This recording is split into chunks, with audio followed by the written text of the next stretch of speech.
Fala galera do canal Botafogo Digital, eu sou Carlos Albuquerque, seja muito bem-vindo. Esse é o segundo conteúdo de hoje, do dia 21 de junho de 2023. Se você perdeu o primeiro conteúdo, assiste lá. Eu falei de algumas atualizações do Botafogo, do Brasileirão e também contei a minha história, né? E a história verdadeira também, claro, da conquista do Botafogo de 89, né? A minha versão da história, né?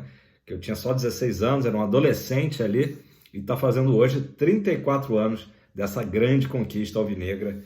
Enfim, curte lá, se você não viu, vale a pena ver. Galera, vamos lá, vamos a atualizações do Fogão, e eu vou falar daqui a pouco dos relacionados que já saíram, tá? O Botafogo acabou de divulgar a lista de relacionados para o jogo de amanhã contra o Cuiabá. Finalmente o Botafogo vai jogar amanhã, depois de tantos dias aí da nossa abstinência de jogos, né? Bom, vamos começar o seguinte, sobre ainda o Castro, né? Sai, não sai, fica, não fica. O Textor ligou para o Castro, tá? E se tranquilizou, segundo o GE, né?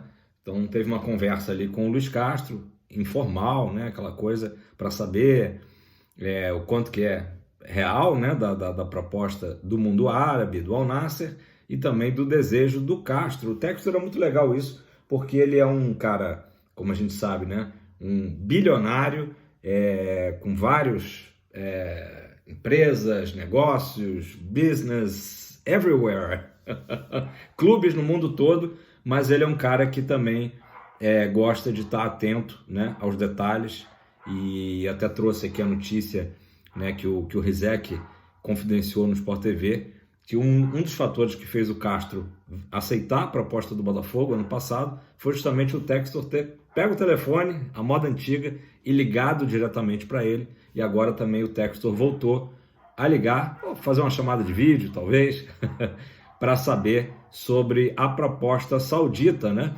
E o que parece é que o Castro ele não tem vontade de sair por hora, por conta do projeto, né, do clube, do Botafogo, que ele assumiu com o Textor. Vocês vão lembrar desde a primeira entrevista coletiva, né, que o Castro deu quando chegou ao Botafogo. O Textor também deu carta branca ao Castro, a questão do Botafogo Way. Então, evidentemente que o Castro, se saísse agora, daria aquela sensação, né? Ele pode sair, obviamente, mas daria aquela sensação de estar abandonando um barco.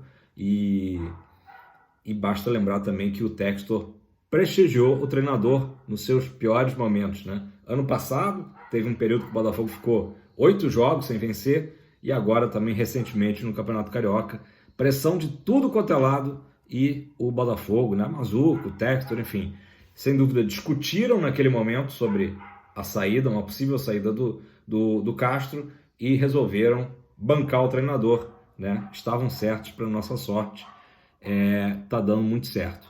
Existe um jornal saudita, que agora eu não vou lembrar o nome, também não é um nome fácil, que disse que o prazo dado pelo Al Nassr ao Luiz Castro seria até o início da próxima semana para uma resposta. Não sei até que ponto que isso é verdade, mas de fato o Castro está muito focado, né, nesses jogos dessa semana. Ele já falou disso: Cuiabá amanhã, Palmeiras domingo. Então pode ser até que aconteça ou numa coletiva pós-jogo contra o Palmeiras, ou numa entrevista no início da próxima semana, ele fale mais abertamente sobre as propostas do mundo árabe, se vai, se não vai, se fica. Então eu acho que faz até algum sentido essa matéria do jornal da Arábia Saudita. Beleza, pessoal? Vamos lá. Vocês viram aí a thumb, né? A capa, relacionados do Botafogo, jogadores que a gente já esperava, a volta de Danilo Barbosa, inclusive ele ilustra a arte, né, que o Botafogo divulgou. Mas a melhor notícia de todas é que Matias Segovia, ou Segovinha, está relacionado, né? O Botafogo já tinha dado um spoiler aí mais cedo, com imagens do treino de hoje, né, da quarta-feira, em que o Segovia aparecia treinando normalmente. Então o problema que ele teve, né, que foi uma pancada no tornozelo, aparentemente não preocupa mais, está liberado, ao ponto de que foi relacionado e passa a ser uma boa opção, né, de ataque para o técnico Luiz Castro lá em Cuiabá. Quem obviamente não está relacionado, é o Eduardo que está suspenso, o Lucas Fernandes lesionado, Marçal, né, que ainda vai demorar um pouquinho para voltar, e o Gabriel Pires, que voltaria, né, a ser relacionado nesse jogo, mas sentiu a panturrilha novamente e está fora, ok? Botafogo contra o Cuiabá, pessoal, mais um tabu. Ó, a Mia chegou, isso é um bom sinal, hein? Sinal que eu acredito que vai dar fogão amanhã, né, Mia? Vai dar? Eu ia falar nisso agora, Mia. O Botafogo tá com um tabu para ser quebrado de 4 jogos que ele não vence o Cuiabá, tá? Ano passado a gente perdeu os 2 jogos, acreditem ou não, perdemos 2 jogos no Brasileirão, e no ano anterior, também na Copa do Brasil, acho que empatamos em Cuiabá e perdemos no Newton Santos, então já é um tabu aí que está durando um tempo. A nossa última vitória, para vocês terem uma ideia, contra o Dourado, né? Foi em 2019, 3-0 com 2 gols do Eric, né? O Eric que deixou saudade por aqui, e Rodrigo Pimpão complementou o marcador. Você lembra disso, Mia? Você lembra desse jogo? Faz tempo, né? 2019, tá na hora de amanhã a gente, né, voltar a vencer a equipe cuiabana, beleza? O Botafogo está viajando, acredito que nesse momento está seguindo lá para a capital do Mato Grosso. Outra notícia que surgiu essa manhã, que preocupou os torcedores, foi também, novamente, sondagens, né? É o momento ali momento fofoca, né? Sondagens com relação a Vitor Cuesta e Tiquinho Soares. Também, novamente, seria do mundo árabe, tá? O que acontece? Só explicando, né, a situação. O governo da Arábia Saudita está fomentando os clubes locais, que já são milionários, mas está recebendo ainda mais verba, né? Por isso que o Cristiano Ronaldo foi para lá, né? Está no Al Nassr.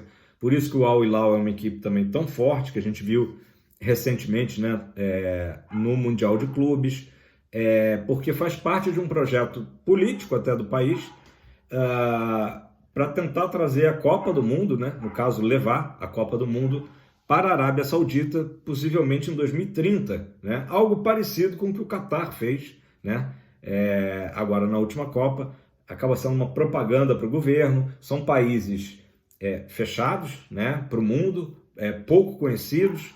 A gente tem assim só informações, às vezes até com um pouco até de preconceito, né? Poxa, na Arábia é proibido bebida alcoólica, no Catar a mesma coisa, teve até a polêmica na Copa, né, de vender cerveja, acabou sendo permitido, mas numa área restrita, preço estratosférico, e então assim, acaba sendo uma propaganda do país, né, sediar uma Copa do Mundo, e a FIFA também é movida, obviamente, a interesses econômicos, acaba aderindo, né? Então tem possibilidade, de fato, da Arábia conseguir a Copa de 2030, e aí, para já ir sedimentando isso, criando uma cultura futebolística, né? A Arábia Saudita já esteve em algumas Copas do Mundo, também não é um país assim, acho que até o Catar era um país com menos tradição, né, do que a Arábia, mas aí já vai fortalecendo o futebol e visando uma campanha aí para ser sede da Copa do Mundo, né? Isso aí.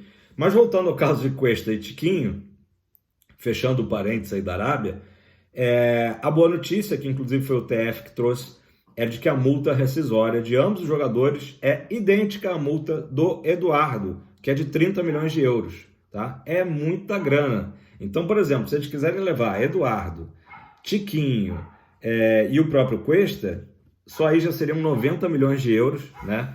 É muito dinheiro, então o Botafogo está bem protegido em relação a isso.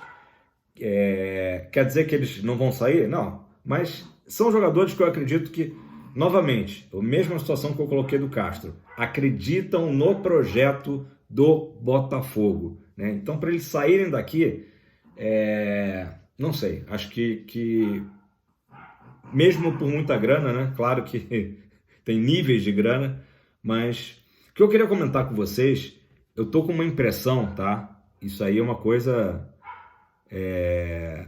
minha, tá? E vocês me falam se vocês concordam, comentem aí embaixo, que essas notícias aí diárias de clube árabe interessado no Castro, jogador do Botafogo e tal. Tudo bem, elas podem ter um fundo de verdade, mas elas fazem parte aquela mídia ali que está insatisfeita com o Botafogo em primeiro lugar e tenta desestabilizar um ambiente que é tão positivo, que é tão bom do Botafogo. Porque não é possível. Então o Palmeiras, que tem também um ótimo elenco, ninguém está interessado nos jogadores do Palmeiras. O próprio Flamengo, que agora está em terceiro lugar, não, ninguém fala nada, né?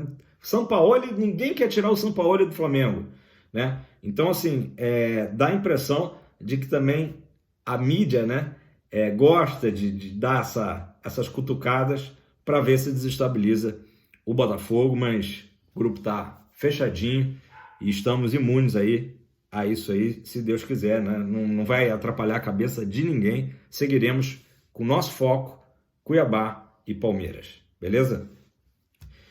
E depois, já pensando no dia 29, a próxima notícia, né? Botafogo e Magalhães. Inclusive saiu a notícia que o Magalhães abriu mão ali do setor sul, né? Que seria dedicado para a sua torcida. Então o Botafogo ainda não botou à venda o setor sul, nem o norte, mas a expectativa é que no que for lotando, né, setor leste, setor oeste, inferior, superior, o Botafogo acabe abrindo para tentar bater recorde no ano nessa partida contra o Magalhães, decisiva da primeira fase, o último jogo da primeira fase da Sul-Americana, e também despedida de Joel Carli, né? Vai haver ali uma homenagem ao nosso capitão. E hoje foi aberta a venda para o público geral. Então, se você, por acaso, não é camisa 7, hoje já está à venda, desde as 10 da manhã, ingressos para Botafogo e Magalhães na próxima semana. Galera, a rodada do Brasileirão começa hoje, né? Vamos ficar ali curtindo, cervejinha, salgadinho, né? Já que o Botafogo só joga amanhã às 8 horas. Tem jogos interessantes. Tem o clássico na Vila Belmiro, Santos e Corinthians. O Corinthians muito pressionado, até notícias, né, da torcida querendo protestar. O ônibus do Corinthians foi a Santos, voltou, enfim, faltou segurança. Tá muito pressionado o Corinthians de Vanderlei Luxemburgo. Santos e Corinthians. Esses jogos, de modo geral, pessoal, o empatezinho sempre é o melhor resultado, né? Apesar do Corinthians estar mais abaixo do Santos, é sempre um bom empate, né? Na dúvida, empate para torcer. Vai ter o São Paulo contra o Atlético Paranaense, também é uma partida que seria muito bom empate, já que eles estão ali equilibrados, acho que com 15 e 16 pontos. Vai ter o Fluminense recebendo o Galo agora do Filipão, mas o Filipão ainda não vai dirigir o Galo hoje, vai estar só ali no banco, lá no Raulino de Oliveira. Isso mesmo, a partida vai ser em Volta Redonda. Que mais? Bom, e o jogo principal para a gente secar. Não, antes disso, tem também o Fortaleza. O Fortaleza visitando o Cruzeiro. Mas o jogo mais importante de hoje é Bahia e Palmeiras, 9h30 da noite, na Nova Fonte Nova. E o empate ou a vitória do tricolor baiano seriam muito bem-vindos para a gente, né? Deixaria o Botafogo, em caso de vitória amanhã, numa situação privilegiada. Então vamos dar uma secadinha de leve ali no Palmeiras, né? Enfim, são bons jogos aí para a gente acompanhar hoje como aperitivo, né? A gente matar a saudade aí das partidas, né? Enquanto o Botafogo não entra em campo. Beleza, pessoal? Essas eram as notícias de hoje, né? 21 de junho, não me canso de falar, né? Um número que, para os supersticiosos como eu, né? Assim, passou a ser um número de sorte, o 21. E como eu disse mais cedo, há 34 anos, todo dia 21 de junho, eu me lembro dessa conquista, né? E a gente tem que realmente pensar por que foi o início de uma era. Porque se não fosse 89, não teria o bicampeonato de 90, que eu também estava lá no Maracanã.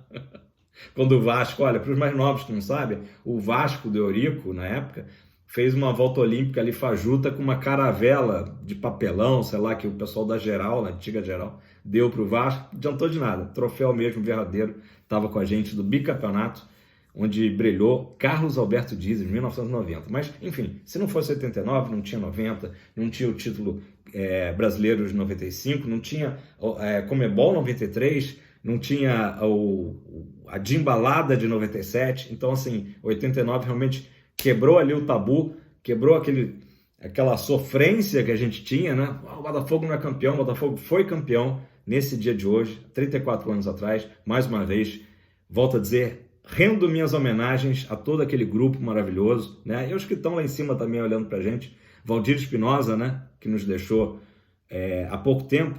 Eu até esqueci de falar uma coisa no primeiro vídeo. O Espinosa foi perguntado, né? O Espinosa, ele em 83, ele foi campeão pelo Grêmio, Libertadores e Mundial em Tóquio, né? E ele foi perguntado, Espinosa, você que já foi campeão do mundo pelo Grêmio, né? E ele tinha muito respeito pelo Grêmio, né? Muito respeito. Qual o título mais importante? Ele cravava que era o nosso Carioca de 89. Então, na carreira dele, vocês percebem a importância que foi esse título, a importância e a grandeza do Botafogo, em que ele colocou o nosso título estadual como maior, né? Mais relevante até do que o título mundial lá em Tóquio com o Grêmio. Beleza, pessoal? Tamo junto. Vamos curtir essa rodada aí. Já tirou a cerveja do congelador? Eu vou tomar umazinha para relaxar, né? Tá frio, tá friozinho aqui no Rio. Vamos acompanhar os jogos aí e dar uma secada aí na galera. Mas a gente não precisa secar, não. O importante é a gente fazer o nosso amanhã com Segovinha, quem sabe em campo. Tomara. Abraço, tamo junto, valeu.